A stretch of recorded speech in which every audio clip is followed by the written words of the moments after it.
There is the official podcast from Podbean, featuring podcasting interviews, best practices, and helpful tips.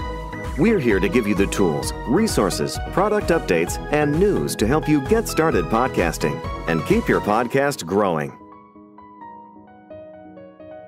Hello and welcome, everyone. We are so excited for this live event today. Oh my gosh. My name is Norma Jean Blanky. I'm the head of events here at Podbean, and we are joined today by Kira Dineen of DNA Today. We're going to talk all about DNA. Woo! Thank you for bringing me on, Norma Jean. This is exciting. Oh my gosh, I'm so excited to talk about science and DNA and your podcast. And I mean, really how you've grown the show. It's just going to be so incredible. So for everybody out there, if you have any questions, pop them in the chat. I'm going to read our brief intro and then we will get started for today. Welcome, everyone. Welcome back to Podbean's Storytelling Podcast Week and Podcasting Smarter live series. This is our live event for November, Unlocking Success, How DNA Today Grew to Over 100K. Our live interview event featuring Kira Dineen, creator, host, and producer of the DNA Today podcast. For those of you who may be joining us for the first time, Storytelling Podcast Week and Podbean has live stream sessions like this one with top podcasters and storytellers from scripted fiction and nonfiction podcasts from across our world and our imaginations. We also have exclusive recorded episodes on the Podcasting Smarter podcast. We are brought to you by Podbean. We're a podcast hosting and monetizing platform and home to over 640,000 podcasts. To start your podcast, head over to podbean.com today. And now we'll jump in. Hi, Kira. How's it going? It's going great. How are you doing, NJ? Good. I am just so excited to chat with you today because DNA Today is a really cool show. First of all, it's a podcast on genetics, right? And we're going to talk about, genetics as a whole and some of the nuances and kind of break down some of the terms. Because when people hear, DNA and genetics, it can be kind of intimidating. But you've had this show for a really long time, right? You started the show in 2012. And in 2014, it became a radio show, and you've produced over 225 episodes. So this is really your baby. It's your show. Tell us a little bit about how the podcast got started, because you came from, really it's been over 10 years and you won the Science and Medicine. You won at the Science and Medicine Podcast Awards in 2020, 2021, and 2022. So tell us a little bit about your journey of starting the podcast. And then I want to talk about how you built the show, audience development, monetization, and a lot of the nuances of having a podcast on DNA and genetics. Yes, thank you. Wow, that was a great intro, NJ. So it's been a journey. I started podcasting in high school. So kind of figuring out what I was doing with a different show about the Hunger Games. So it just totally shows how nerdy I am in multiple areas of life, not just genetics. And so, started the show, as you said, in 2012. And so we kind of celebrated our, as you said, my baby's 11th birthday. So, preteen now, my shows. So yeah, it's been really fun, and it's been interesting just as I've seen podcasting change. It used to be I'd go and, tell people, I have podcasts. And they're like, oh, what's a podcast? And I'm like, okay, it's like an internet radio show. And then 2014 hit with Serial Podcast. And then people knew what a podcast was. I'm sure you experienced the same thing. And then I was like, oh, I don't have to explain what a podcast is anymore. So, that was a very exciting development in podcasting and how it really affected just, mainstream media and just, what people knew, household terms. But it's been such a fun way for me to learn genetics of starting in high school. Fast forward to today, 11 years later, I have a master's in genetics. I work as a genetic counselor. And so being able to have this show I've learned along with my audience, which has been really exciting, because in high school, obviously I didn't know a lot. I was learning with people. So it's definitely changed a lot in the last 11 years, but it's just been so exciting looking back on, we hit 250 episodes recently. And so it's been remarkable. There's nothing else that's been like it in my life of just having the show. Yeah, absolutely. And we're going to play a clip in a little bit, and we're going to talk about, the content of the show and how great it is and some of the guests you've had on, and memorable episodes, things like that. But you've also been able to really kind of grow, like you said, the audience is along with you on this journey, right? From high school of being like a genetics nerd, like we all are kind of secretly, oh, I love science and how do genes work and how does DNA work and all that stuff. And so it's interesting, really as you've learned along your journey, you've taken the audience with you. And that also means that you've grown the show audience wise, but you've also grown it with sponsorship as well, right? So you've brought some of the sponsors along with you. So, we're here to talk about how kind of you got to 100K. And I'd love to hear first about like kind of your monetization strategy, what it's been like. And now you're utilizing a lot of the advertising that we have built in here at Podbean with Pod Ads, some of the DAI. And so I'd love to hear also how you're building that into your overall strategy with advertisers as well. Yeah. So I had to say right off the bat, switching over my hosting to Podbean, which I did around May of this year. And I mean, it was just such a shift in what we've been able to offer sponsors with the DAI. And to explain that for people that are a little bit newer to that, it's dynamic ad insertion. So you can have baked in ads, which is what we did for years and years and years, where I have the file of the episode, the interview, and then I find a spot, maybe in, at the beginning and the end, but also like it's always nice to have what's called a mid-roll in the middle, right? And then you kind of have an ad break. And so, you put your little transition music in and you put that advertisement right in the interview file, right? So it's baked in, it's in there. There's no taking it out. But there's a lot of downsides to that in terms of statistics. So once we switch to dynamic ad insertion, DAI as we're going to say, I record basically all of our ads. So I work with the sponsors to create an ad script that I feel like is true to my voice, but also brings in their points for their brand and everything so that we work together on that. And then I record it sitting right here. And I'm like, okay, here we go. Let's talk about, let's say, Sarepta Therapeutics and what they have to offer. And then instead of putting that into the interview file of that MP3, MP4, then we can upload it directly to Podbean. And then what's awesome about a show like mine that has over 250 episodes is when people go to listen to, let's say some people are like, let me listen to the first episode. Ooh, I cringe when I hear that. But when people do that and they're listening to it, it's November, they might hear things that are a little bit more tailored to like maybe like the holidays or something, right? Even though that episode came out 10 years ago in February. So, and we're also able to track all that. So yeah, we'll get, a good amount of downloads on a new episode. But when you compare that to what everybody's listening to all of our back catalog, we're able to utilize that and then offer that to sponsors and be like, hey, instead of just whatever this episode ends up getting, and like you're getting people that are listening to this in the future, especially like when I'm promoting live events and like classes that are upcoming, like genetics classes, Johns Hopkins, Sarah Lawrence, University of Washington are some of our sponsors there. And it's huge to be able to be like, oh, well, why don't we just like give you 10,000 impressions, in the next 2 weeks? Like that is, we've just been able to offer so much more. And this is something that I was not able to do when I had my janky setup of, love Squarespace, been using them for over 10 years. But I basically was taking my RSS feed from Squarespace, running it through a podcast analytics service, and then giving that to the podcast platforms, which really limited, like, am I even getting all the statistics? Like, I had an issue where it wasn't capturing Spotify. Oh my gosh, Spotify is the number 2.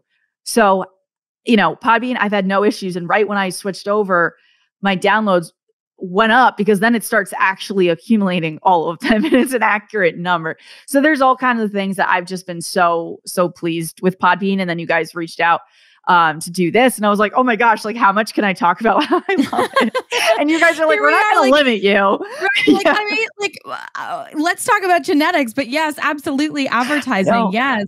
I'm like, please let me talk about DAI and how it has changed the game. And not let me just geek out for one more minute about this. No, please. Because the technology is very cool, right? And it's so cool. We talk about this a lot at Podbean, right? So with your show and like you said, I interview podcasters all day, every day. And if you ask anybody to go back and listen to their first episode, they're going to be like, you cannot pay me enough. They're like, it's peak. And my voice is up here because I'm 17.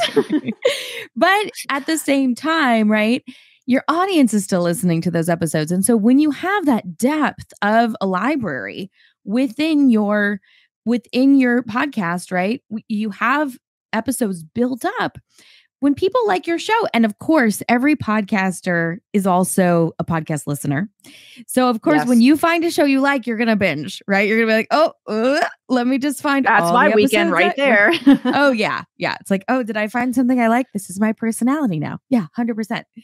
And so, I think it's also giving your audience an opportunity to binge those past episodes, but hey, learn about live events, get updated messages from sponsors, and not feel like, oh, hey, actually, this episode is promoting a live event or a product from 10 years ago, 8 years ago. That's no longer available. That's no longer available. Yeah. Right. It's no longer, the discount doesn't apply. There's, the link isn't there. There's lots of things there where it feels like, okay, it just detracts from the experience. And what dynamic ad insertion does, and, that's why it's DAI, dynamic ad insertion, is because it dynamically inserts the ad into the timestamp that you select. Right. So what you can do as a podcaster is you can go in, right? So let's say, hey, actually, I want the ad to play at 5 minutes, 46 seconds, right? That's when I pause for a second, and it's a really natural spot, and then you can upload the ad separately and insert it directly. So you have control as a creator. And it's something where it's so cool because, it's not interrupting the show, and you can serve fresh ads. So your entire back catalog then becomes a better listening experience for your audience and a way better opportunity to monetize, because what a lot of podcasters, when they're starting out their journey, may not always bring their front attention to is that as you continue your podcasting journey, most of your content is going to be evergreen, unless you're a news show or something that isn't going to stay interesting or current. It's really cool to see how your past episodes perform. And every podcaster has those couple of episodes that are like really outstanding from years back, right? And they're like, oh yeah, this one was really popular. And I'm sure, for those of you out there who are listeners or podcasters who are just starting to experience this like depth of catalogs thing that happens, it's really interesting because I'm sure you've been listening to a podcast where they're like, oh, this was one of our most popular episodes. We're going to re-release it because it's been so great. And so a lot of podcasters do that too, because they want, maybe the newer audience to find that episode because they know it's performing even years later. It's still performing with significant downloads within their catalog of episodes. It's very cool. Yeah, no, it really is. And I think especially as you grow as a podcast and you can get bigger name guests on, then people are going to search for those guests. Like, I haven't had anything as big as like Jennifer Lawrence, let's say. But, I'm a fan of Jennifer Lawrence. So when I go into, I usually use Spotify to listen to podcasts now. And, I type in Jennifer Lawrence and see like, oh, what shows has she been on? Like, let me just add them to my queue. Right. And then that's how I'm discovering a new show, but also people that are smaller than that. Like, big podcasters that I follow, like Andrew Sims is one that I've followed since 2008. Like he's awesome. He's kind of become a mentor to me, which is amazing. I can't believe I've even met him in person. But I like seeing like, oh, what other shows does he end up on? Like, I want to listen to that. So, I think that's such a great thing. Like we were really excited to have Maury Povich on recently. You were the father, you were not the father. Yes, because that's totally genetics. That's amazing. Yes, right? Like, so I connected with NBC and then they were like, yeah, like I live in the city that he records in Stamford, Connecticut. So, I can walk over to the studio, and they were like, yeah, let's do an episode on paternity testing. I was like, wait, that totally makes sense. Yes, I would love that. 100% makes sense, right? Yeah. We totally geeked out over it. It's a very like 90s moment, right? Yes. Right. Yes. And that was like daytime TV, Monday through Friday. I mean, from my experience, I can remember like being home with the flu as a kid and having daytime TV sick days. Yep. It's definitely like a sick day show that was always, and this is like pre-social media, like pre-streaming. So you really had to watch what was on the TV. Definitely. And so I think so many people, have watched those episodes of his show, and yet it relates to your subject matter and your topic, which is genetics and DNA. And I think that's such a fantastic example, right? Because we always talk at Podbean about getting really clear on your niche, right? About who wants to hear about what you're talking about. And then from there, you can diversify within your niche endlessly, right? So when you think of a podcast about DNA and genetics and how our DNA works, you're not necessarily thinking about daytime TV from the 90s and paternity tests and the drama of a daytime TV talk show. No. But it totally applies. Yeah. No, and I really agree with that. When I do some podcast consulting and helping people start their podcast and like teaching them, or sometimes they're like, I don't want to learn all these things. I want to just hire you to do this part or something. But that is a thing that I say when we're workshopping. They say to me, oh, I want, a podcast about this topic. And I'm like, yeah, let's dive a little deeper and get that a little bit more niche, as you said, because you want to be able to have that balance, but you don't want to go too niche. So I think like for me, like I could have a science podcast, right? But I'm like, let me go a little deeper. I'm going to do genetics, which is where my interest lies. But instead, I could have done a genetic counseling podcast, which is like my other career, or kind of an aspect of my career. But I was like, that's a little too niche. Let me, genetics is a perfect balance between, being niche enough without going too deep. So I think it's finding that spot for people that are listening, that are kind of developing that podcast and like, okay, they're doing their homework. They're trying to find a hosting platform that's going to work, because I wish from the beginning I could have been with Podbean and all of my statistics of my 11 years would all be here. And, but it's great because now I have this moving forward. But yeah, if I could go back, I would have transitioned to you guys earlier. So, you live and learn, right? Yeah, that's great to hear. And, we do also offer, migration. If anybody's looking to migrate, we have links about how to do that really easily. But I also want to go back to something you said about host-read ads, right? So this is also a really important aspect as an independent podcaster when you're working with advertisers and you're working with companies that are really supporting your show, right? What are some things that, obviously host-read, and that's for everybody out there. Host-read means the host reads the ad. That's what that means. And so usually the host will read the ad and it'll be dynamically inserted. And it really, host read ads perform well for a variety of reasons. The first is because it enhances, it's a bridge from the content of the podcast to the advertiser message, because it's the same voice, literally. Yes. But it's also, there's a psychological also facet of host read ads, because you're saying, hey, I really like this product. I really like this brand. I really like these people. They're supporting us. They're supporting this listening experience. This is a product I use. I wouldn't endorse it unless I actually used it. That's key. I just want you to give it a chance, right? And so I think it's also bringing your audience into that experience as well. So even subconsciously, it's introducing the brand or the product in a way that allows your audience to be more excited about it and feel like there's more trust there, for sure. Yes. Yeah, so, I think that's big. Absolutely. And in addition to host-read, is there any kind of packaging or work that you do with your sponsors in terms of what you create for them in terms of value from the podcast? Yeah. So as you were saying, like host-read ads are awesome. I think you really have to offer that. That's how we started. Like I think, I gotta do my math real quick.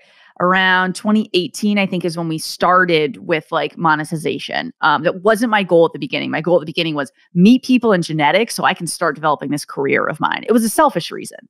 But that's also a valid reason. I do have to say, but it's a valid reason. Podcasts have many different reasons. And so for everybody out there who's, you have a podcast because you want to network in a certain field, or you want to learn more about a certain field, you want to interview people, you want to share information, you want to create a funnel for your business. There are so many different applications for podcasting. It's not direct advertising. It is for a lot of podcasters, but it doesn't always start out that way.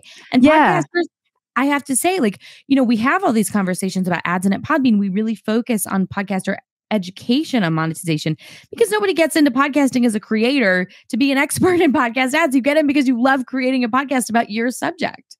Yes. Yeah, definitely. And I think that's a big part. And I think a lot of shows that have started with a reason other than monetization are just tend to be really high quality shows where the people involved in the show are just so passionate about it. And then they're like, hey, we can actually like either recoup our costs, or we can actually make a profit from the show eventually. I think that's some of the best setups.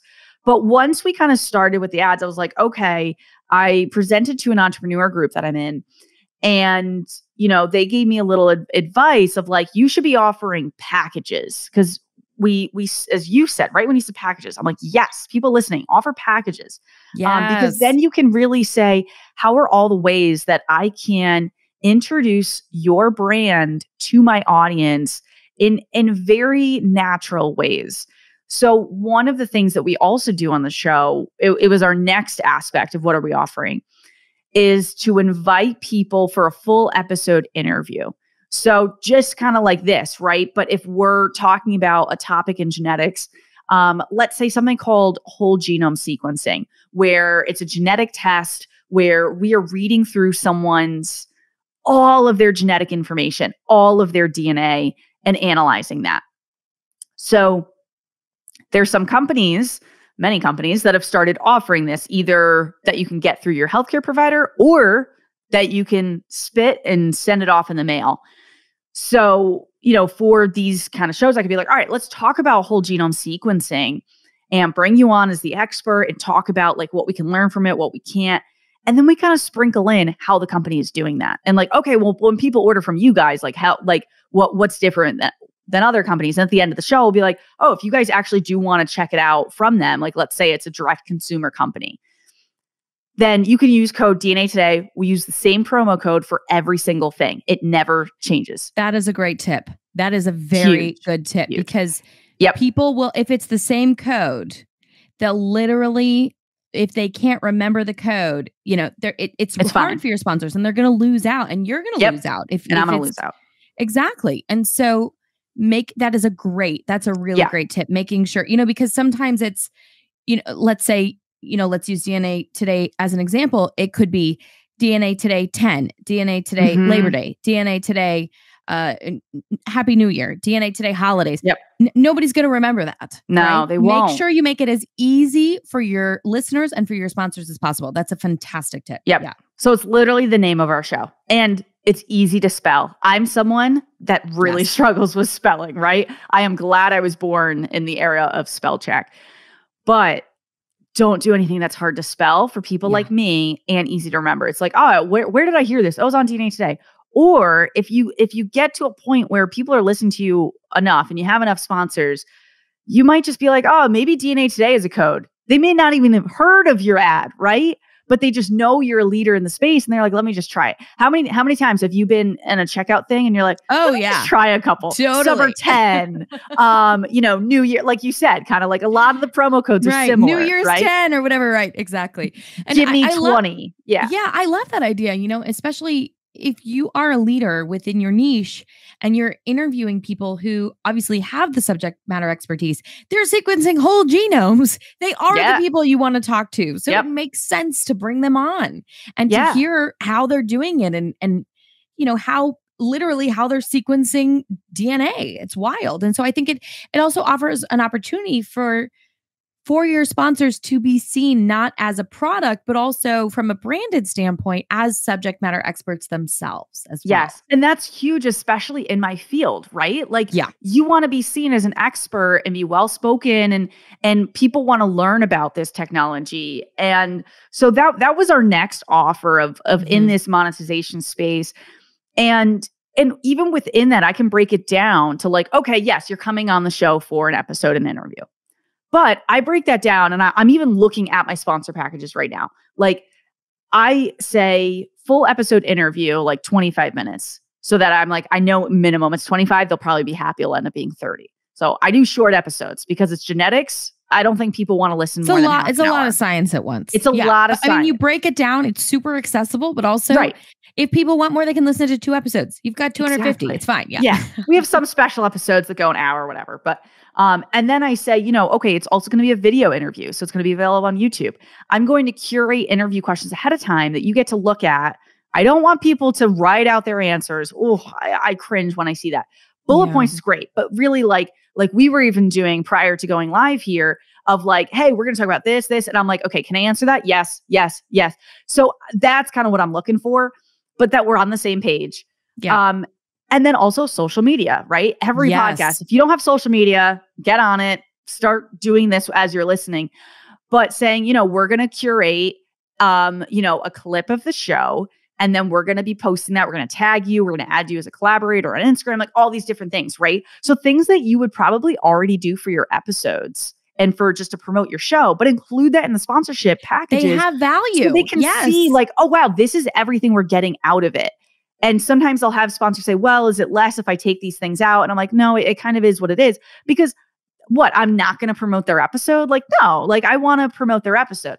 But you can do things like, we have a sponsorship page, dnapodcast.com/sponsors, which I also mention in DAI ads because sometimes the links are so long. And I used to say link in the show notes.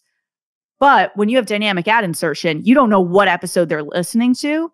Right. So it's nice to have a catch-all page where you can have all your information on all your ads. So I also recommend that because then you can say quick, yeah. And, you could say the link, but sometimes people will forget. But if you say the same podcast, the same URL, link, DNA Today /sponsors. Done. Yeah. And that's easy they're to remember too. Oh, what was the sponsor? DNA Today sponsor. Yeah. DNA Today. Right. Or if they're like, I heard a sponsor and I can't remember who it was, they could just scroll through the page until they happen upon it. Right. So I think that also is great. But I include that in the sponsor packages. And I say website you're going to be on the feature, sponsor page. Right. Yeah, you're going to be featured. Yeah. For sure. But it's also a way of, I think in terms of me being in this space, not everybody's going to have this conundrum, but ethically, I think we should say who is sponsoring us. And now that I say it out loud, I think all podcasts should do that. But it's also a way of being transparent. These people have supported the show. We are wanting to give them this space, but also for listeners to be like, wait, did they pay to be on the show? Like, yeah, you can scroll through these, the people that have paid us and are supporting the show. And also, you're not saying you're not being, critical or asking important questions, but they're getting the attention, which is that's the currency. Exactly. Yeah. Yeah. And I would say the last thing that we currently offer is a spot in our newsletter. So we send out an email blast. And a lot of these services are quite expensive. I have to say, I think that's when it comes down to our expenses as a podcast, now that we have all the equipment and, that kind of stuff, but monthly expenses, the email services, that's a lot depending on how many subscribers you have for emails. But anyway, we'll have, depending on which package they do, some include a little feature in our monthly newsletter. And that's going out to thousands of people, and it's not just thousands of random people; it's thousands of people in the genetic space. So it's all very targeted, who are interested and care about DNA. Exactly. Yes. And I think for people listening that don't have a huge following, like I'm very proud of what we've accumulated to after 11 years. But years ago, like we did not. I wouldn't say we were a big podcast. And I am an indie podcast. Like what you're looking at is my studio, right? But it's great because when it comes to offering this, if you have a niche podcast, you want to go for sponsors that are within that niche. Like I have tested out and done some sponsorships with like For Symbiotic, which is a coffee company. Because again, as you said at the top of the show, you want to try it. So if a sponsor approaches me and they're like, hey, do you want to promote this coffee? I said, well, I got to try it, make sure I like it. And then I was like, oh, actually, this is awesome. I like bold coffee. So I'm like, it's got to be bold, and it's got to have this, that, whatever. Yeah. And I was like, okay, yeah, I like this. Like, then let's proceed. And sponsorships or sponsors like that will send you a free little test kit, whatever. But, when it comes to that, we weren't able to charge as much because you're not a podcast on coffee. Exactly. If I was a podcast on coffee, oh my goodness, yes. But these genetic podcasts, genetic podcasts, the sponsors coming on my genetics podcast, they're getting the people they're trying to reach. And I think one way that I phrase it to people is a lot of these companies are not used to advertising on podcasts, right? This is new for them. Yeah. So I'm kind of introducing them to, all right, this is how this works. And what's interesting and what I've kind of learned over the years of how to phrase things is that I'll say, hey, look, when you go to an in-person conference, which we still very much do in my field, it's very exciting. Absolutely. We had one last month in Chicago. It was great in October. And so I said, if you get an audience of a couple hundred people that actually decide to come into your panel and stuff, you'd be like, wow, this is great. Imagine thousands, tens of thousands of people that are listening. You'd be like, whoa, we're filling up this small stadium, right? So you start phrasing things that way and they're like, oh, wow, yeah, because these are the people we want to reach. So I think just in terms of when I give people advice on starting that monetization process, even if you have 500 people, that's your average amount that listen to an episode, or if you're doing DAI with Podbean and you're utilizing your back catalog, if you're only able to offer like 1,000 impressions or something, or 500 or something like that, you can say, but imagine you're in a theater, you got 500 people listening to you that are your people that you're trying to reach. That's huge. Yeah, absolutely. And especially, as a podcaster that's not, you're not an interview show. It's a very specific topic, right? And so for podcasters out there, don't feel like, your topic is too niche. There are sponsors for your topic. Yes, there are. Yes. I think there is a happy medium, but you could go super niche and then those sponsors will be like, hey, yeah, you are the podcast about cycling in mountains or something super specific, right? I think there's quite a few podcasts on cycling in mountains. I was going to say, maybe that's not a great example, but some kind of thing. But it's an important thing to remember, right? Especially, with brands that are looking to reach a specific audience. If your podcast reaches a specific audience, that has tremendous value to brands. Don't undersell yourself, right? And I love what you said. I just want to reiterate about that packaging, because we've talked about this a lot at Podbean, and it's so important. All of the marketing that you do for your podcast has value to your sponsors, has value to brands, right? So like you said, first of all, DAI Host Red personally recommending the product or service. You've got that code in there, DNA Today, right? Same code across the board. Brilliant. Number 2, on that code, you're having a website, right? So that's the second thing, your sponsor website. Number 3, socials, right? If you're promoting the podcast episode, you're already going to be doing that work. You might as well have sponsor support for it. Like you said, you're tagging those brands as collaborators on the clips. You're sharing and tagging them on the posts, that kind of thing. Additionally, newsletter features are so valuable, right? Like you were saying, everybody who subscribes to your newsletter, and this is the interesting thing, right? People who read the newsletter every week or every 2 weeks, whenever the newsletter comes out, they may not have a chance to listen to every episode. So it's another touch point for your sponsor, right? And having that feature of, hey, we're sending this out to the top, 3,000, 5,000, 10,000 people that are really interested in genetics. They even subscribe to this genetics podcast and they're like geeking out on genetics every week.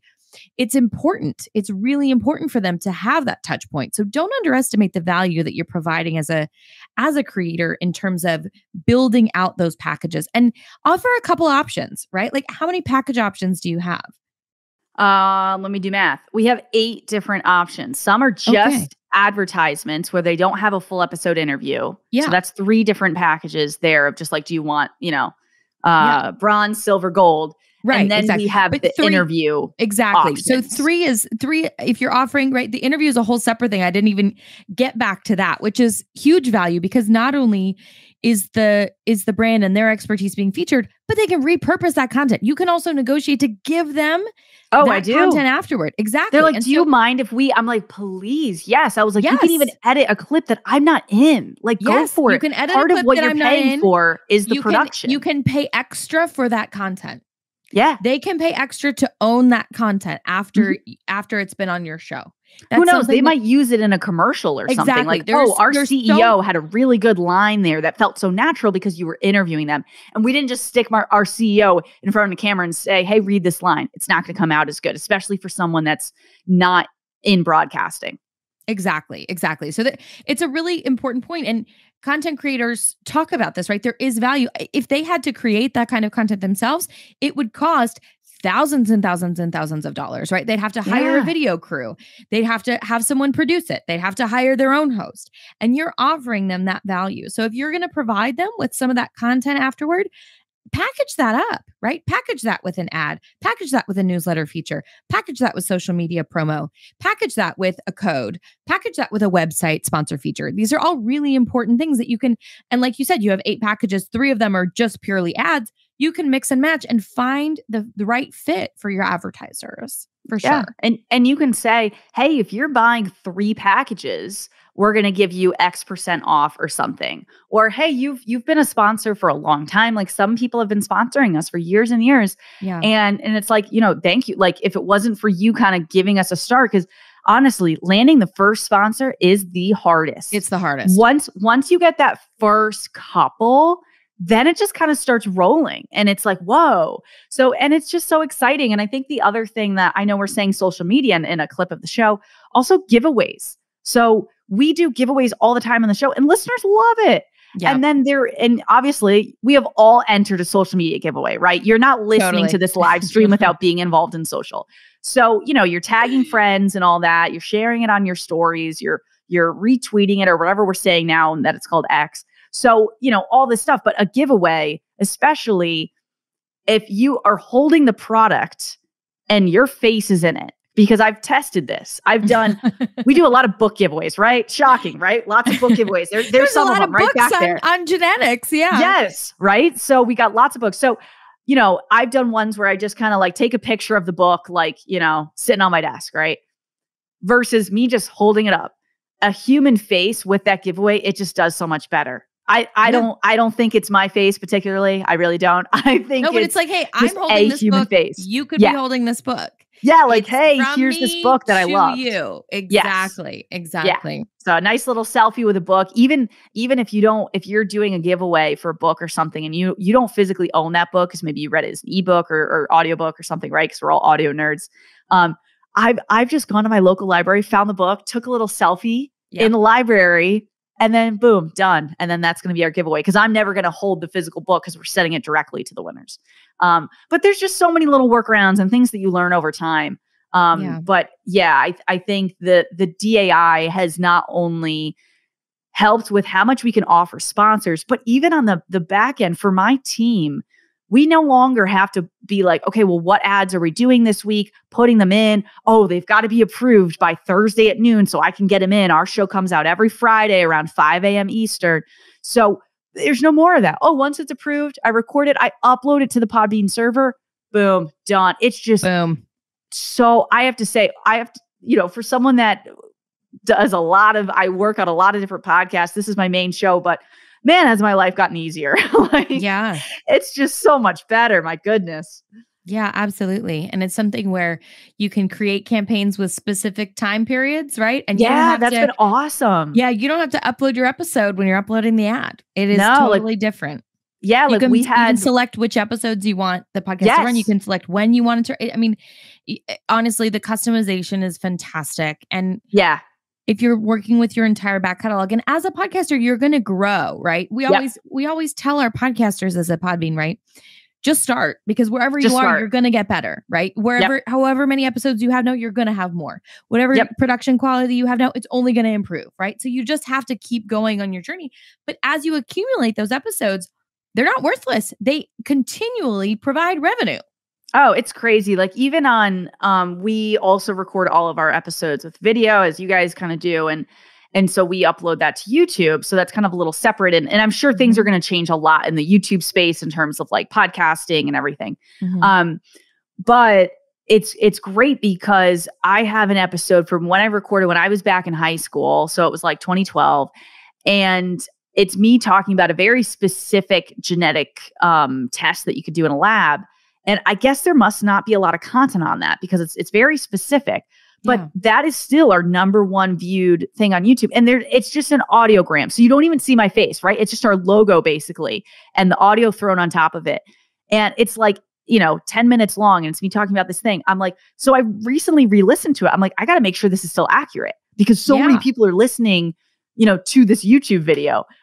So it's just, you will also be surprised on what episodes end up just popping off. And you're like, you might even say, this was one of my worst interviews, but somehow, you never know. And I think that's what happens. Sometimes it's like, as a creator, you don't always have that perspective of what your audience is going to love. Get out of your own way.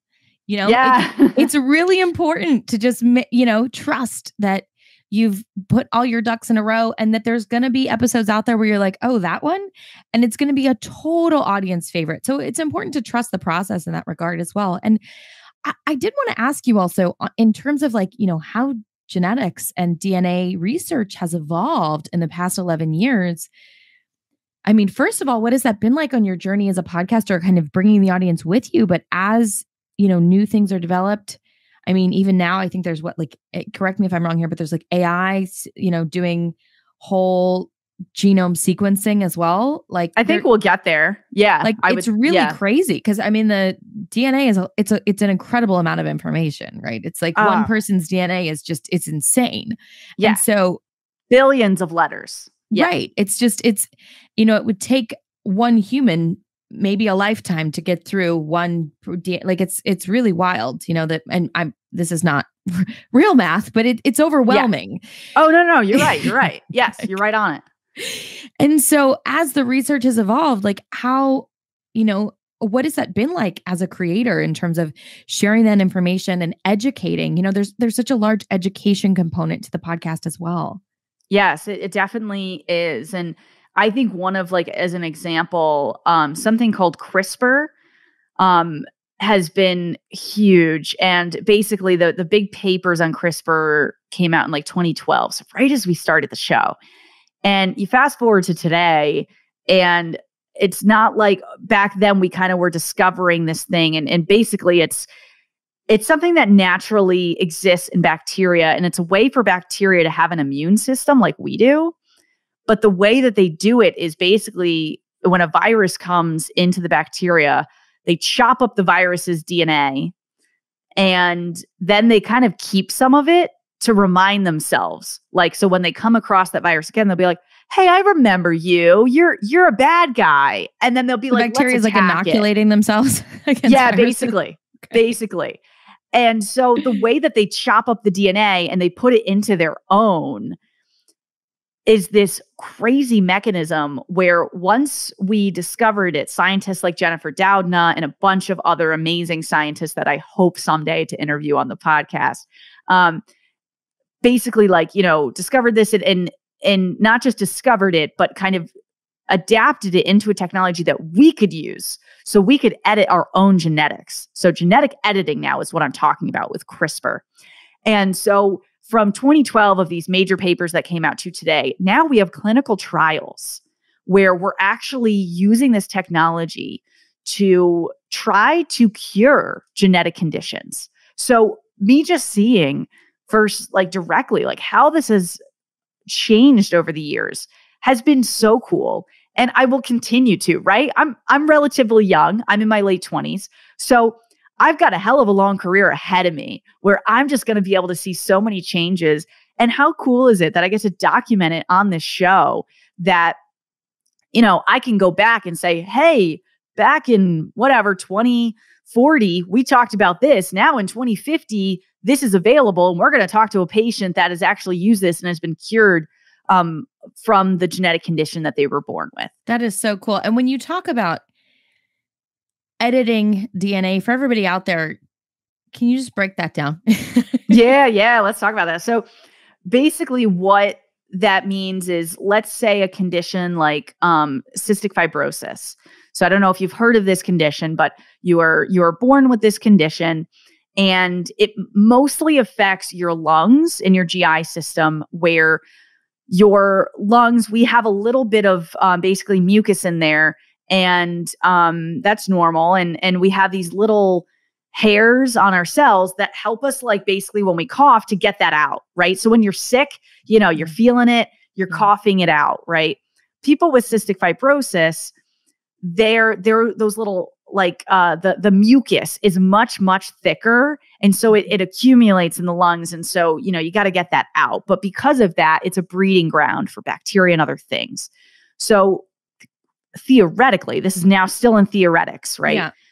We could put this genetic editing in something like a pill or some kind of controlled virus, just to basically give it to someone and put it in their lungs. And the CRISPR could basically cut out, if you think of DNA like a piece of string, it could cut at the point that has the genetic change that leads to the condition, take that, and then put in a copy of that gene that does not have that mutation that causes the disease. Mhm. So like I do not have cystic fibrosis. So basically like the gene that I have of how it That reads. they've sequenced from people who just don't have that disorder, right? So they've identified the gene and they can replace of how it works. it. Right. Wow. Yeah. So then it basically, you take that new one, you put it in, you tape up that string so it's all good again. Right. It's like splicing audio, right? Yeah. Yeah. Oh, yeah. Yeah. Oh my gosh. Yes. Like I'm talking to a podcast audience. Yeah. So basically,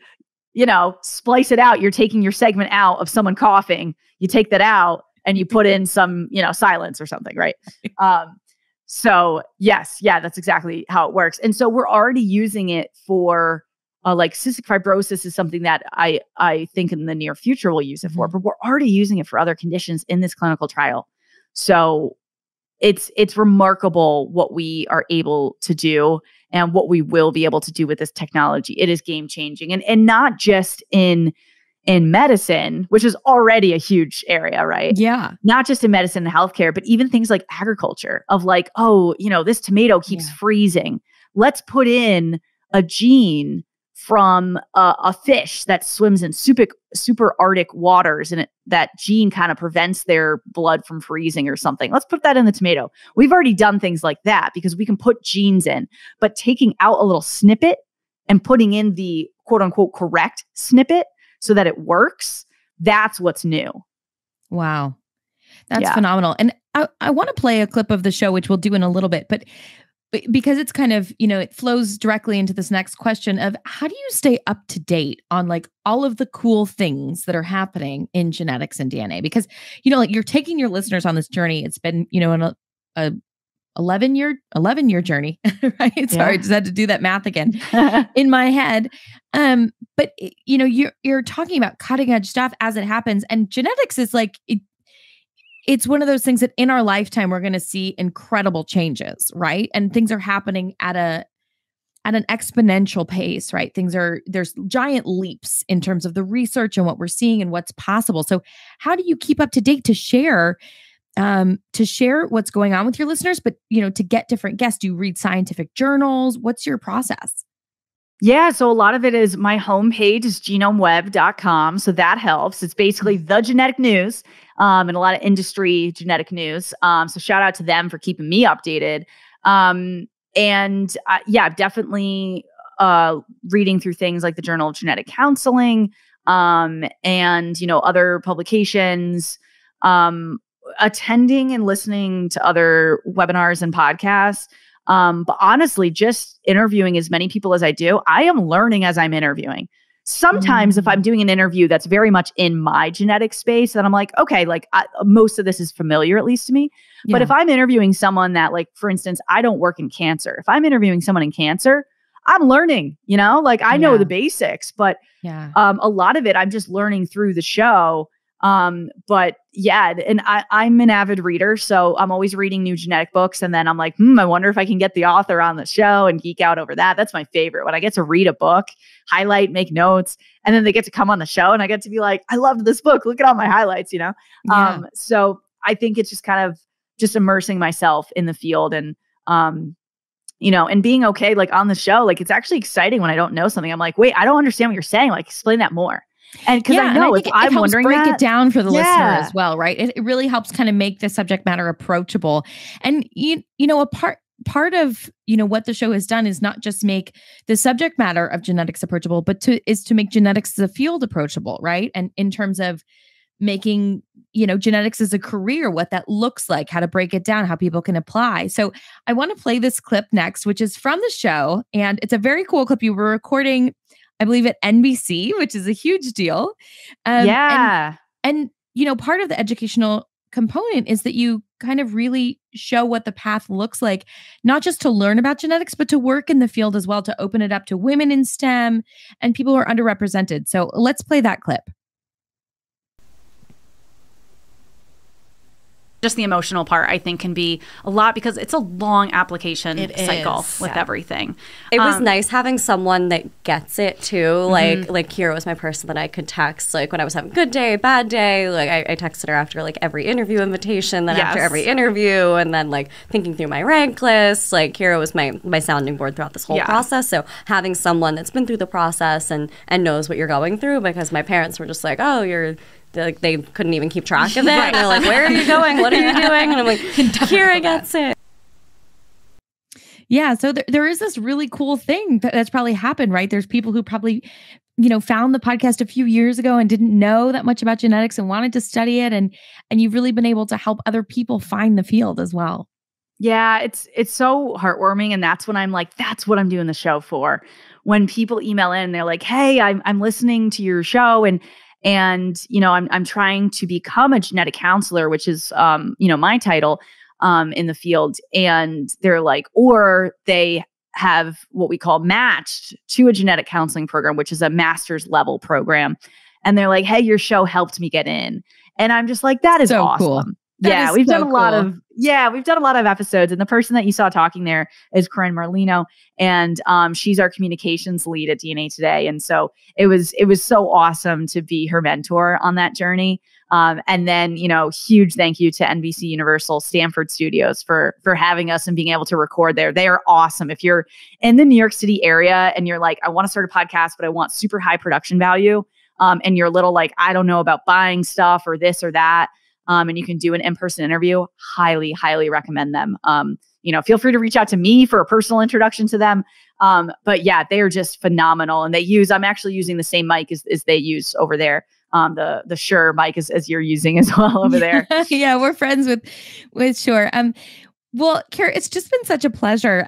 Before we read our brief outro, what can listeners look forward to? We've got your links here in the show notes. And for everybody out there, pop your questions in the chat. Kira and our team here at Podbean will answer them. And I think, you've just provided such a window in terms of what's possible for podcasters to work with sponsors, how you can package, what dynamic ad insertion looks like, and how, it can help you grow your podcast in a way that your audience also really appreciates as well.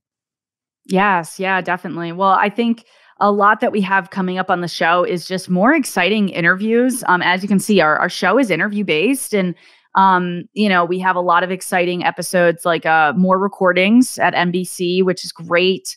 We have some awesome interviews coming up. In the next month of just kind of a genetic roundup of like the year, how like Spotify does their Wrapped. We do like a genetic there must Wrapped. Be so many updates. You must have to do like a this year in genetics. Right? Yeah. It's very cool. Yeah. Very, so very cool. I always love doing that and kind of just looking back on the last year because genetics moves very fast, which is exciting. It's a podcast, but also a lot to keep up on. So we're just really excited for all the interviews that we have coming up, and our Patreon is going strong. So people that want to be like super involved with the show or are, like those people that you saw in the clip, wanting to, join the genetics field. I offer mentorship one-on-one through our Patreon. But DNAtoday.com has everything you need, hopefully. Yep, and we've got it here in the description of today's episode. So I'm going to read our brief outro. Thank you, everyone, for joining us for this live stream of Podbean's Storytelling Podcast Week and Podcasting Smarter live series and our live event for November, Unlocking Success, How DNA Today Grew to Over 100K live interview event, featuring Kira Dineen, creator, host, and producer of the DNA Today podcast. For those of you who may be joining us for the first time, Storytelling Podcast Week and Podbean have live stream sessions like this one with top podcasters and storytellers from scripted fiction and nonfiction podcasts from across our world and our imaginations. We also have exclusive recorded episodes on the Podcasting Smarter podcast. If you joined late or want to have another listen to this amazing live event, you can replay today's event on Podbean's YouTube channel and our Podcasting Smarter podcast. We are brought to you by Podbean. We're a podcast hosting and monetizing platform and home to over 640,000 podcasts. To start your podcast, head over to podbean.com today. Thank you for joining us and stay tuned for our next event in December. Thank you so much, Kira. Thank you, NJ. This was so fun. Love Podbean. Can't say it enough.